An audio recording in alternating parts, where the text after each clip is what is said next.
At Saturday's Belmont Stakes, California Chrome will be the latest to run for horse racing's elusive Triple Crown, last won by a firm in 1978. Meanwhile, back in the Colts' home state, debate continues as to who will have the better college football team this year.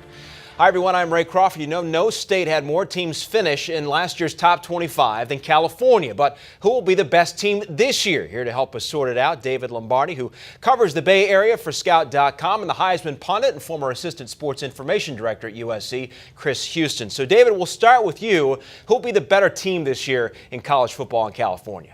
You know, I think until proven wrong, you have to go with Stanford just because they've won those back-to-back titles and they have found the formula to stay consistent along both lines of scrimmage.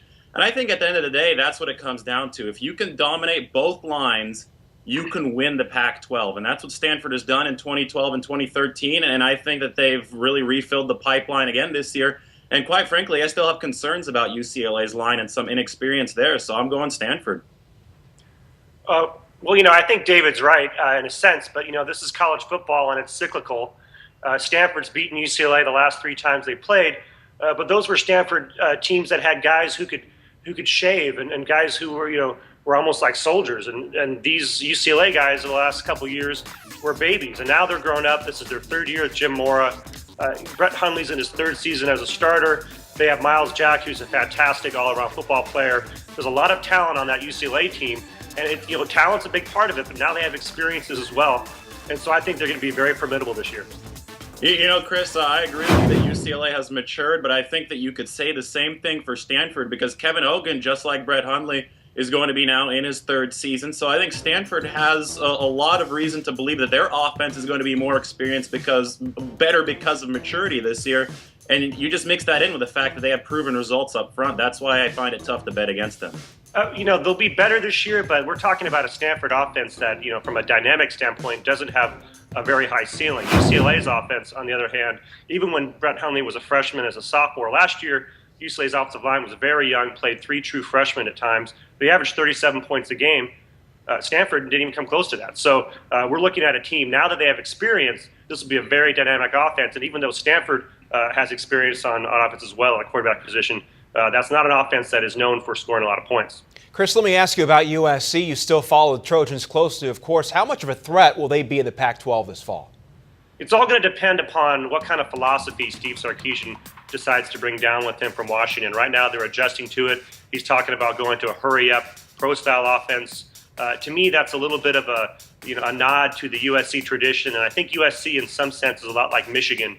When Rich Rodriguez went to Michigan, and there was a lot of institutional, blowback for him trying to change how they do things. Can Sarkisian change the culture at USC? Because just like Stanford needed a culture change when Harbaugh got there, USC needs to not rest on its laurels. They think it's a birthright to do things a certain way because they've always done it and they should win. But USC needs to change things up. If Steve Sarkisian can stay committed to a coherent philosophy that utilizes the considerable talent they have on the roster, I think they can be very successful. David, Sonny Dykes was one of the hot coaches 2 years ago, and Cal snatched him up from Louisiana Tech, but the Bears won just 1 game in his 1st season. Is he still the right man for the job? You know what? I think it's impossible to tell at this point. I think for any coach, 1 season, barring extraordinary circumstances, is just not enough to gauge how good of a job that coach is doing, and especially at Cal this past year. You see that Sonny Dykes ran into some tough situations. I don't think that he made the right hire at defensive coordinator, but that being said, a lot of those injuries, I mean, he hadn't had a chance for his strength and conditioning program to kick in yet. And when you look at the Pac-12, it was a very, very unforgiving conference last year. So when you look at all the factors, all the transition difficulties that Sonny Dykes had to deal with, going into the Pac-12, you know, into that kind of gruesome schedule, it wasn't surprising to me that Cal really struggled. So I think you have to give him at least another 2 years to prove that, or at least to show you what kind of track he's on. 1 year isn't enough. And I'm sure he's eager to do that this fall. David, Chris, guys, great insight. Thanks for being with us. Thank you. As we lead up to the NBA draft, we size up the games of Andrew Wiggins and Joel Embiid. Our Seth Davis and Jordan Cornette take opposing sides over lunch. Only on CampusInsiders.com.